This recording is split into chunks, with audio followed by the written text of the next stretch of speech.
In this video, we're going to look back at the final section of the book of Exodus. This video will be a bit shorter than many of the other ones. And remember, as we have looked at our study in Exodus, we've seen this three-part redemptive arc. In chapters 1 through 18, God redeems his people, purchasing them out of Egyptian bondage. In chapters 19 through 24, we saw God marry them through a covenant ceremony with blood, a shared meal, and written words. Now, as we move forward into chapters 25 through 40, we arrive at that third movement. God moves in. If the last section was marriage, now God is moving in with his people.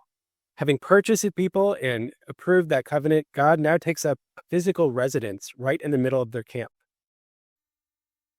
When modern readers hit chapters 25 through 40, there's maybe a common misconception that this final section is just a dry, tedious instruction manual for building materials, dimensions, and fabrics. And I'm not saying that it's not a little boring when we read it today. It's not something that we find personally exciting. But we need to see what the reality is behind it. Because the narrative reality is that this is the theological climax of the entire book. Think of the progression. Israel's redeemed from Egypt. They're brought to Sinai to sign this constitutional marriage contract. And now God is physically moving into their camp, and they're preparing for that.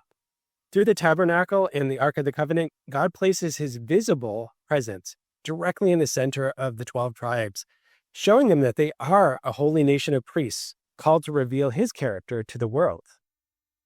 So let's look at this slide, which illustrates the design of the tabernacle.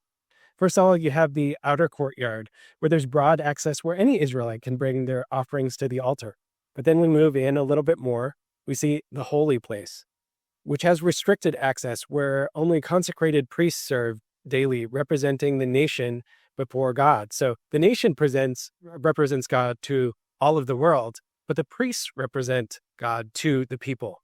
And then we move in even further. We see the Holy of Holies, the ultimate restriction, the innermost sanctuary, entered only once a year by the high priest, which houses the Ark of the Covenant.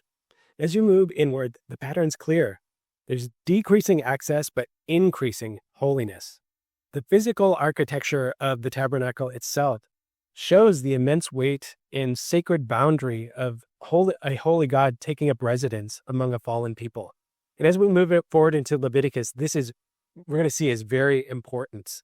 It's setting us up for the next book of Leviticus. So as I mentioned, this one's much shorter than some of the others, but I want to look really quickly about how the tabernacle foreshadows our ultimate reality in Jesus. Under the old covenant, the law was written on stone tablets, requiring God's glory to dwell in a temporary tent made of fabric, wood, and gold. But as Hebrews 8:10 reminds us, the new covenant fulfills Sinai in a far greater way. Instead of the blood of animals, Jesus approves and ratifies the covenant with his own blood. Instead of stone tablets, God writes his law directly onto our human hearts.